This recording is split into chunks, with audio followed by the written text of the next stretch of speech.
Lamentations, chapitre 3. Je suis l'homme qui a vu la misère sous la verge de sa fureur. Il m'a conduit, mené dans les ténèbres et non dans la lumière. Contre moi il tourne et retourne sa main tout le jour. Il a fait dépérir ma chair et ma peau, il a brisé mes os. Il a bâti autour de moi, il m'a environné de poison et de douleur. Il me fait habiter dans les ténèbres comme ceux qui sont morts dès longtemps. Il m'a entouré d'un mur pour que je ne sorte pas.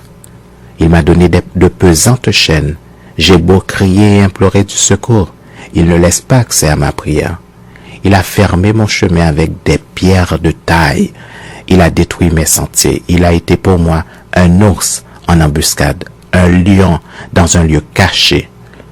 Il a détourné mes voies, il m'a déchiré, il m'a jeté dans la désolation. Il a tendu son arc et il m'a placé comme un but pour sa flèche. Il a fait entrer dans mes reins les traits de son carquois. Je suis pour tout mon peuple un objet de raillerie, chaque jour l'objet de leur chanson. Il m'a rassasié d'amertume, il m'a enivré d'absinthe.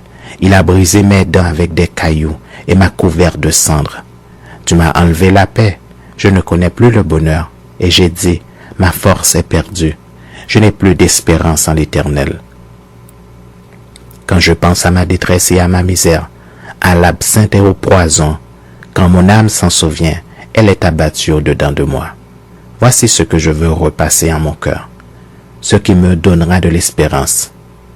Les bontés de l'Éternel ne sont pas épuisées. Ses compassions ne sont pas à leur terme. Elles se renouvellent chaque matin. Oh, que ta fidélité est grande. L'Éternel est mon partage, dit mon âme. C'est pourquoi je veux espérer en lui. L'Éternel a de la bonté pour qui espère en lui, pour l'âme qui le cherche. Il est bon d'attendre en silence le secours de l'Éternel. Il est bon pour l'homme de porter le joug dans sa jeunesse. Il se tiendra solitaire et silencieux parce que l'Éternel le lui impose. Il mettra sa bouche dans la poussière sans perdre toute espérance. Il présentera la joue à celui qui le frappe. Il se rassasiera d'opprobre, car le Seigneur ne rejette pas à toujours. Mais lorsqu'il afflige, il a compassion selon sa grande miséricorde. Car ce n'est pas volontiers qu'il humilie et qu'il afflige les enfants des hommes quand on foule aux pieds tous les captifs du pays, quand on viole la justice humaine à la face du Très-Haut, quand on fait tort à autrui dans sa cause. Le Seigneur ne le voit-il pas? Qui dira qu'une chose arrive sans que le Seigneur l'ait ordonné? N'est-ce pas de la volonté du Très-Haut que viennent les maux et les biens? Pourquoi l'homme vivant se plaindrait-il que chacun se plaigne de ses propres péchés? Recherchons nos voies et sondons et retournons à l'Éternel. Élevons nos cœurs et nos mains vers Dieu qui est au ciel. Nous avons péché, nous avons été rebelles. Tu n'as point pardonné, tu t'es caché dans ta colère et tu nous as poursuivis, tu as tué sans miséricorde. Tu t'es enveloppé d'un nuage pour fermer accès à la prière. Tu nous as rendu un objet de mépris et de dédain au milieu des peuples. Ils ouvrent la bouche contre nous, tous ceux qui sont nos ennemis.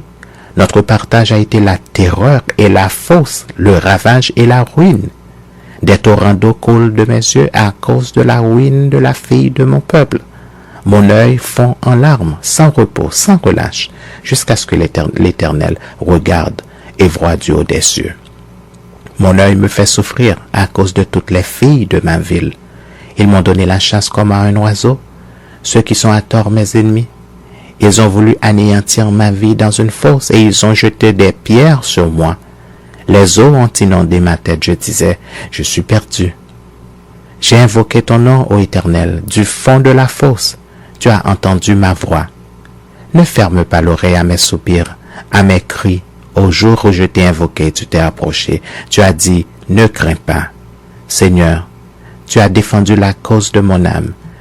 Tu as racheté ma vie éternelle. Tu as vu ce qu'on m'a fait souffrir. Rends-moi justice. Tu as vu toute leur vengeance, tout leur complot contre moi. Éternel, tu as entendu leurs outrages, tout leur complot contre moi. Les discours de mes adversaires et les projets qu'ils formaient chaque jour contre moi. Regarde, quand ils sont assis et quand ils se lèvent, je suis l'objet de leurs chansons. Tu leur donneras un salaire, ô Éternel, selon l'œuvre de leurs mains.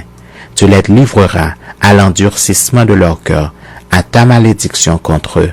Tu les poursuivras dans ta colère et tu les extermineras de dessous les cieux, ô Éternel. Ô Éternel.